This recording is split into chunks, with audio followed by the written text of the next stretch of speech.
Okay. Hi, everybody. Welcome back. We are still continuing. This is part two of our episode with the Moorish Americans in the prison system, a deeper dive. Mr. Ford is back with us. We had to take a little break and try to collect our thoughts and to understand this topic because this is a sensitive topic and we don't want to offend anyone. We hope that the takeaway from this message today would be that how can I apply this or how can I support a loved one that may be in the system that needs some guidance or some clarity on how to understand how to get connected with a Moorish individual. Mr. Ford, we're going to continue with this episode, but I want to focus on now that you're home. Thank God that you're home. I know that you are doing work in the community, and I want to talk about the reform and advocacy that you are starting to, the efforts that you have put into it. I know that you are working diligently with the DLC, and I know that you have some success stories that you want to share, but I also know that you have a future outlook. And that future outlook to me could be in the next 6 months to a year. But for others, they may not see that vision that you and I see right now. So I want to highlight that, especially with the future of where you're taking your vision in life. So if you can just recap and just share with us what have you been doing since you've been home? Well, since I've been home, it's something I was planning on before I even was released because I worked on, working in the law library for many years and working on cases. My focus was mostly dealing with legal work. Mostly I was trying to get out of prison. So I had to, study and learn from other brothers that was teaching me, the ropes, the laws, the courts, mistakes that I had made, things I overlooked and didn't pay attention to. And some of those things were dealing with, fundamentals, my status, who I am, my nationality, if I even know I have one. And so my time through the system was learning that stuff and then learning about when people were coming into the system and why they were coming into the system. Why was recidivism taking place? Because some people, they were coming in and out even while I was in there. I mean, I've known several people that left and came back, and I'm still doing the same bid. They might have left and came back 2-3 times. So, my desire to remain on the outside makes me ask those questions of those people. So I say, what happened? Like, what is it that took place when you left out of the system that brought you back here? And it could be a multitude of things, but most of it, what I learned was a bad start. And the bad start is not having all the resources, support, the tools, the knowledge to stay out. And that's not to cut you off, but that's what we're going to be focusing on, is that we want to get everybody the resources. And that is a tool, that is a component of what you are doing today. And I want to commend you for doing that because, like you just mentioned, when individuals come out, they have trouble getting their mindset together and navigating where they want to go. They don't have structure. So now I don't want to take away from your joy, but now they're going to have a place to come to. Right. And I learned that by asking those questions. And now what we're in the process of doing is learning what a person actually needs, to get You're those listening things out to of the them. way. You're finding out what the gap is. Right. Something as simple as socks, shoes, underwear, shirts, pants, a watch, a phone. You're going to need those things. And if you don't have that, that can cause a lot of problems. Also, if you don't have a place to go, like we talk about communities, and housing is a big issue. Housing and a community. So what's spoken of in the reentry programs inside of the system is to learn how to connect to a community. But if I don't know what my community is, if I don't know my identity, then I might attach myself to somebody else's community. And Mm-hmm. every single move that I make is offensive to them. But if I was in my own community where people understand me, how I talk, what kind of music I listen to, what kind of food I eat, they understand my background and my culture, then that makes it easier for that person to stay out because he has somebody that's attaching to him that understands him and knows him. Mm-hmm. So, and that's a lot of the problem is that I mean, if you think about it, just very simple. If you look at the police, when they approach a lot of people, they say, "What are you doing here?" Like they want to know why you are over in this location that's not suited suited for you. You know what I'm saying? You look out of place. So if you look out of place, that means that you don't know your place. And it doesn't mean that, the That's a world has great to be analogy. segregated, but it means that people have to be where they're supposed to be, and then you can get to know other people from there. Mm-hmm. So that's why this issue ties into the Moorish identity as well, because that's what we teach is where you're supposed to be. Where are our people at? Like, where do we have our functioning community center and resource center and Mm-hmm. people who look like you, who know your family, who care about your issues and don't want to shut you down, don't want to, you know, limit your voice. They want you to express yourself. They want you to be yourself. The prophet says, you got to learn how to be yourself. You know what I'm saying? But what you've been doing is being somebody else. And then you can't be somebody else for too long. Eventually you're going to rebel against that identity and you're going to start being somebody else. And then they're going to lock you up. So part of this is to, like my connection mostly primarily is with the Moors inside the system so that they can have a place to connect to when they come out. And any other culture that has their own identity that they could connect to their identity and their people. So, and that's not a bad thing. Um, but yeah, we focus on setting up nonprofit and LLCs that can focus on the needs of individuals when they come out for things that they need so they can adapt to their own community and their own culture. Okay, so tell me where we're at with this, with your future outlook. There's a lot of, you know, it's taken, like we said, taking something from the belief stage to the faith stage to the fruition stage. So belief is when you think something is true, and the faith is when you know it is true, and the fruition is when you actually manifest that truth. So we are in that process somewhere along the way in many ways. Some things are in the fruition stage and some things are in the belief stage. Mm-hmm. So just to make it clear, where it's all a work in progress, and there's many people trying to figure out how they can help, how they can assist.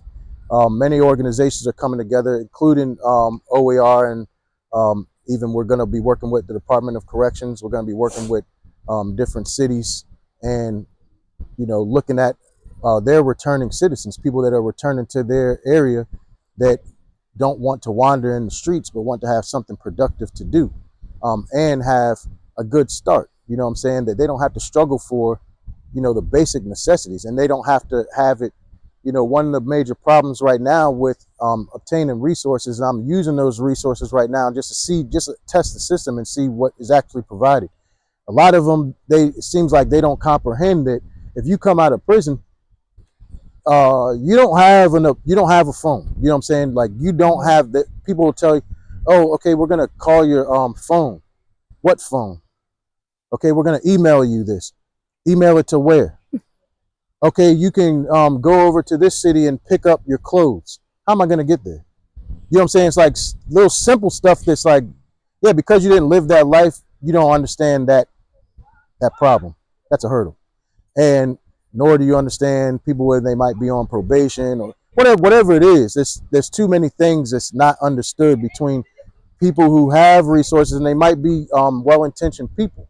They might have a whole host of things that they want to provide to a person, but just have no concept of no different than when Hurricane Katrina happened and people were trying to get out of New Orleans, and they didn't realize that there were people that actually can't leave. They don't have a car. Right. They might be handicapped. Right. They might be hooked up to a ventilator. Like you didn't take that into account. You took healthy individuals that can run fast, that can make the bus and can get in the car, that got enough money to stay in the hotel. That's what you understood. But all the other people, they didn't not leave by choice. They were stuck. And if you don't understand, if you didn't even come from that neighborhood and you don't have anyone on your council that came from that neighborhood, how can you help them? That'll just be a neighborhood you overlook. So that's the problem right now. You have a lot of people that are prisoner advocates or working to help people, but if you've never been there, you don't know. They don't have the basic concept. And one of the things is that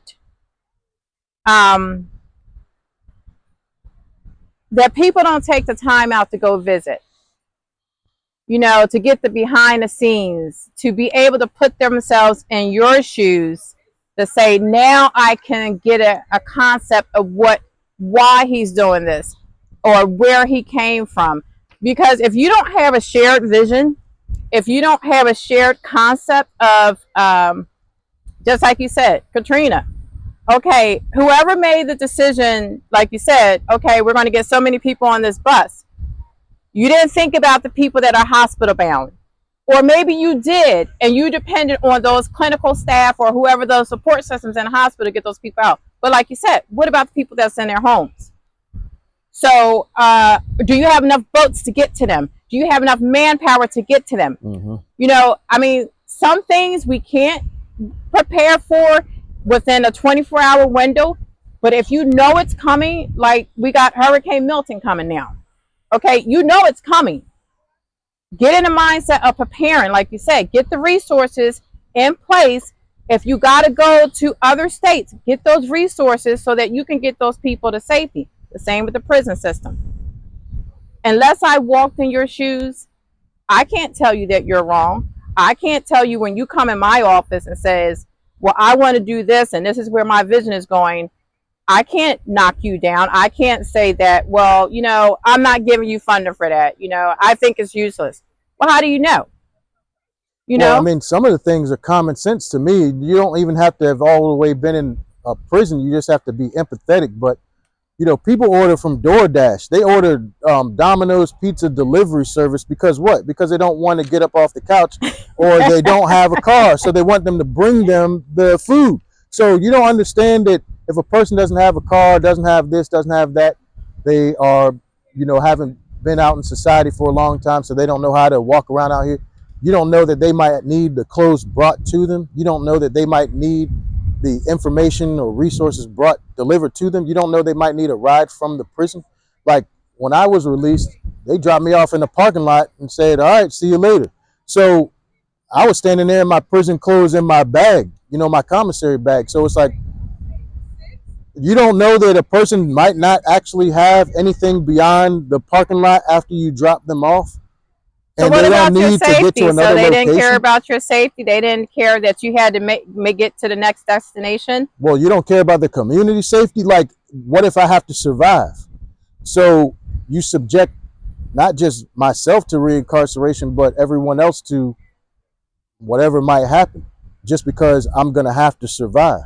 So yeah, let me ask you a question. Do you think sometimes that the system sets you back up for failure? Sure, like I said, it's some things are common sense. Now, if a person knows that they don't want to go to the store and they are going to order on their phone all of the food to be delivered because their leg hurts or they have a handicap some kind of way, and they want those resources brought directly to them, then if you're empathetic, then you can see that that might be the situation for another person that just came out of prison and has no way to get there, just like you have no way to get there. So if you just raise your thoughts a little bit, you know, above the lowest level, and you should be able to understand, like, all right, we got to close this gap for resources. We got to close this gap for jobs. We have to close this gap for connection to religious services and community. We have to close the gap. It can't be way over there. It can't be on the other side of this river right here. And I don't have a boat. Why not? You know I don't have a boat. Tell me why not. Unless you taught me to swim or I can make a boat. It can't be on the other side of the river. It doesn't matter. You can Okay, so stack up a whole thing of how resources does over the there. community come together and fix these issues? You got to bring the resources over here. You got to bring the resources over here. That's basic. So that means your voice has to be heard. Right. And being that that's a very hard point to get across to people. People are busy. They have their own lives. They got, they can only do so much. So I'm going to do what I'm supposed to do. I'm not complaining. I'm doing. So it's not about me pointing a finger at anybody. Like we say, point a finger, you got 3 fingers pointed back. So I got to do what I can do. It says, are you an American or an American? Are you a Moroccan or a Moroccan? You know what I'm saying? So what are you going to do about it? Okay, I'm a man with 2 legs and 2 arms. I'm strong. I can do what I need to do to help the other people that's in the same status or problem that I face.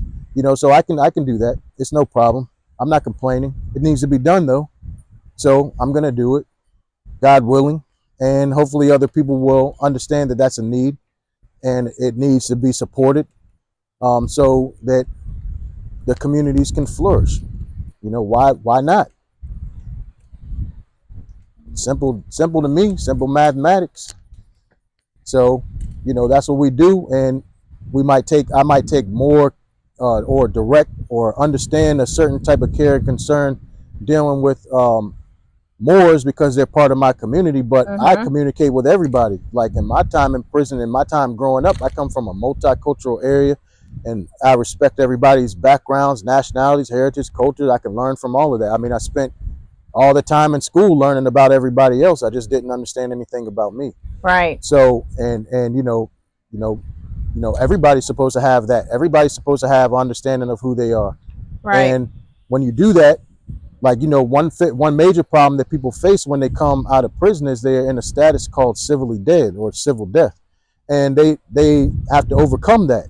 You have to be of equal status as everybody that's walking around, and you have to know how to overcome your civilly dead status. So that's something that we teach and we pay attention to. Right.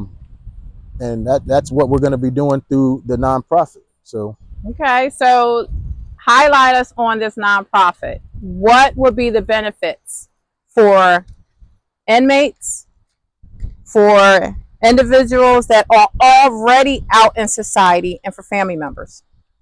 With them, if it's going to be, see, I know a lot of people in the system, so it's not a mystery to me. And I know, and I've been in a lot of places in the system, so that's not a mystery to me either. What might be a mystery, like you said, if they got out and they're in the wind, they're somewhere. I mean, it's going to be hard for me to track them down, but that's going to be something else that'll have to be built into how to advertise so that other people that are out, I don't care if you were out for 1 year or 2 years, you still probably lack basic necessities. Somewhere along the line, you're trying to catch up to people who's been out here the whole time, and you have been gone for, I don't care if it was a month. A lot happens in a month. But if you were gone for a decade or 2 decades or 3 decades, you really need assistance. And even if you've been out here, you got a job, you got a girlfriend or whatever, and you staying at her house or something, you still need to understand basic principles for yourself. Because you're always behind and not catching up. You're barely keeping your head above water, and that's not what this nation is too prosperous. It has like we say, this is part of the Moorish Empire. And if you look around, it's beautiful and has trees and has water and has grass, it has oil, it has everything that you need, but we don't know how to connect it to people in need. And there should be, really, in this nation, there should be no homelessness. There should be no people who are starving and don't have it. There should be no uneducated people. There's too many resources to go around. We just don't know how to connect them to people. I think we have a lot of good people, good hearts, that of all nationalities, all races, whatever you want to call it, that want to help. They want their lives to be better. And that's what the temple is for the uplifting of fallen humanity. The prophet says, if you know that your condition can be better, come join the Moorish Temple and help in this process. So that's what we do. And we figure out ways that we could do it through the temple or through other ways that we can, create. Now, I know that we're going to be working on getting the website up for you. We're going to be working on getting a contact information, whether it's by email or by phone.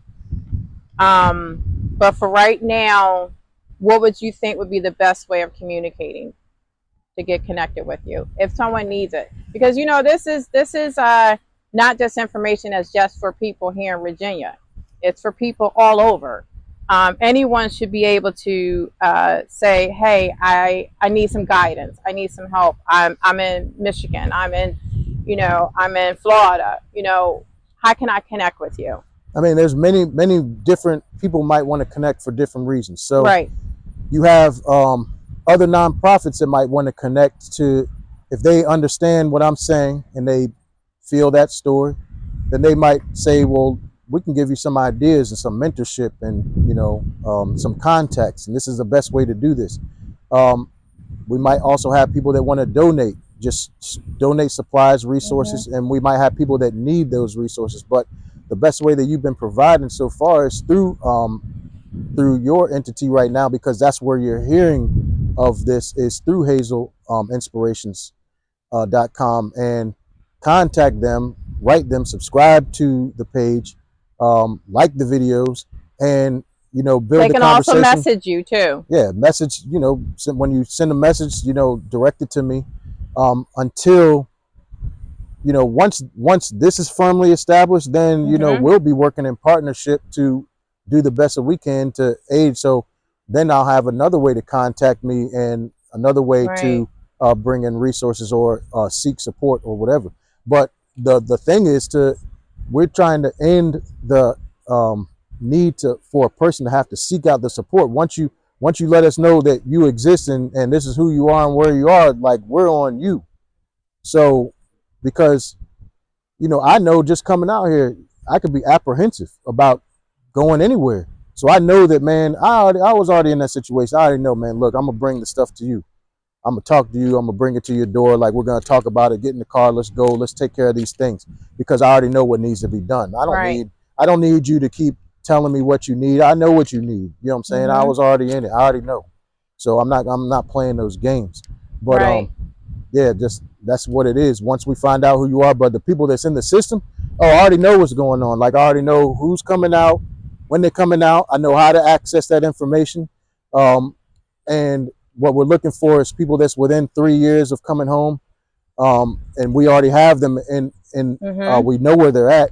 So the best thing you could do in that time is just stay out of trouble, get trades, Right. get educated, stay in something positive, keep your health up, so that when you come out, we're going to be there to pick you up. We're going to be there you're not going to have to seek out resources and look all around for them. They're going to be available to you on day one.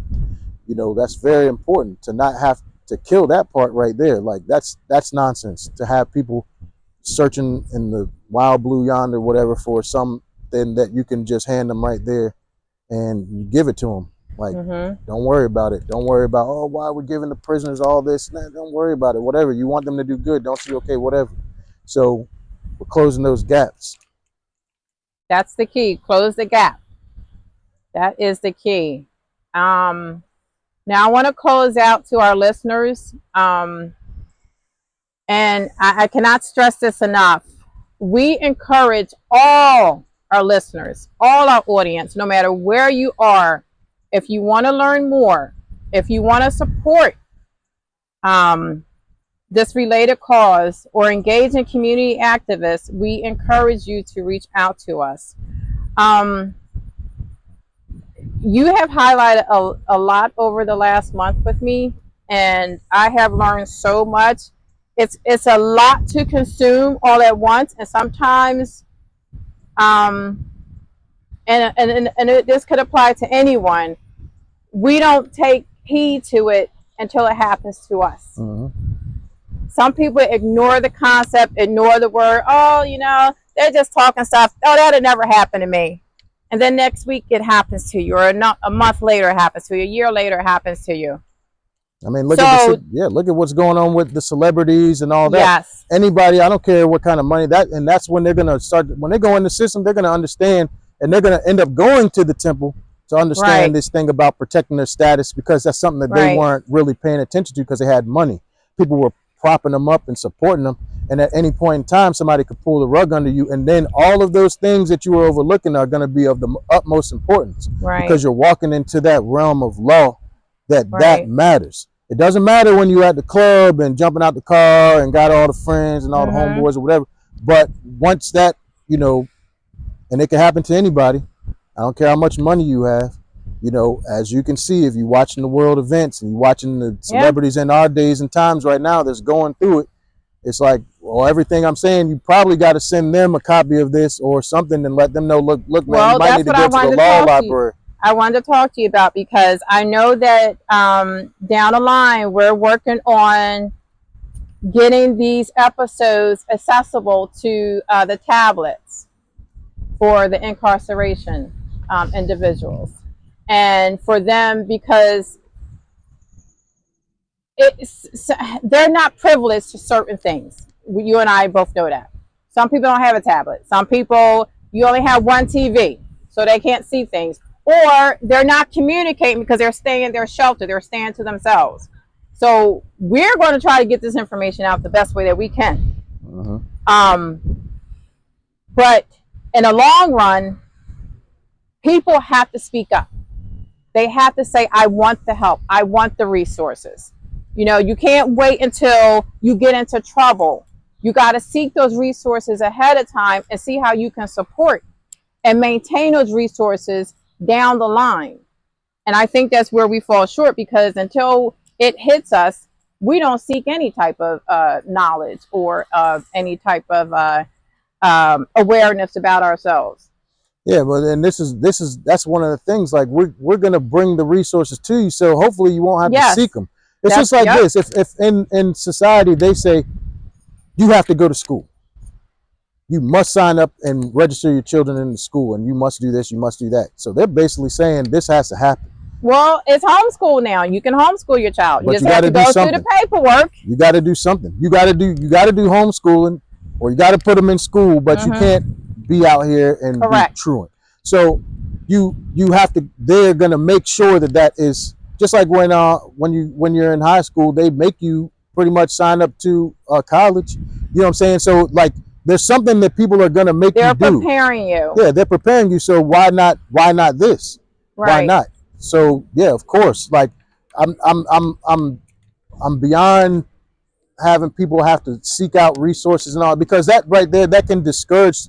If you know that somebody wasn't really connected to the system and is not corporate savvy, because all of this is a corporation and people don't really understand how corporate savvy they are, but you've been trained in the ways of the corporation since you were in elementary schools in the United States.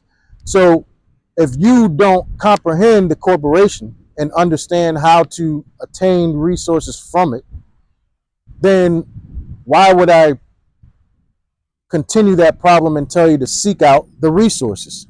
You know what I'm saying? I'm not going to tell you to seek out the resources. I'm going to bring them to you, because I understand that you don't get that part.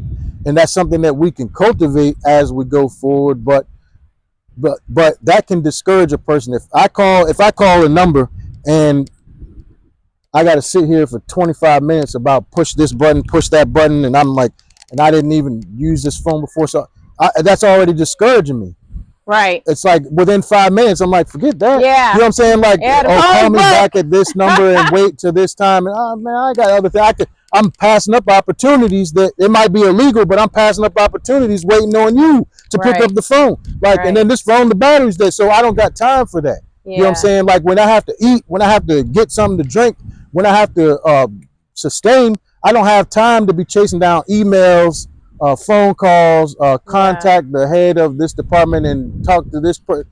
No, forget that. So, and if other people don't understand it, then just get out of the way. Support what we're doing, but get out of the way, because we're trying to connect those resources.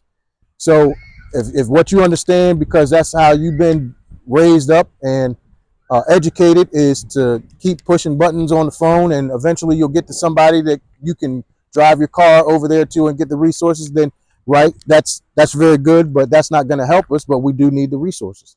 Okay, give me 2 tips for today. 2 tips for the day. Learn your nationality and learn your creed. Nationality is the order of the day. So, you know, it uplifts people to learn their nationality. It's not bad. You know, it's a good thing. It's a good thing to learn this nation and what it's about, what it stands for, its principles, and learn your own and know that you have one. Right. Know that you have a nationality. You know, you ask most people, I don't know if that national. You have a nationality. You have a nationality. Yeah, and learn your creed, learn your culture, learn your languages. We were people who could speak multiple languages. Now we speak one sometimes. So now you got people coming over from other countries right now and looking at us like, hey man, what's going on? Right. You know, we able to come over here and set up the store and set up shop, and I'm able to communicate with this guy because I can speak Spanish, I can speak Chinese, I can speak this, I can speak that. Like, where you at? So we got to step it up or be left behind. But we got to help each other do that. So we're going to do that. We're going to help. And nationality and creed. Key. That's the key. We need to help one another. Yeah. All right. All right, Ford, thank you. I know we have a couple more conversations going on with some of the Moorish brothers. So this is not the final time you will see Ford. I mean, he's kind of like stuck to me like glue. But no, he has great information to share. He is structuring his life to do what he wanted to accomplish a long time ago, and he is continuing, and he's a fighter, and that's what I like about him. So stay tuned. We have a couple more episodes to go, and we will see you in a couple weeks. Peace.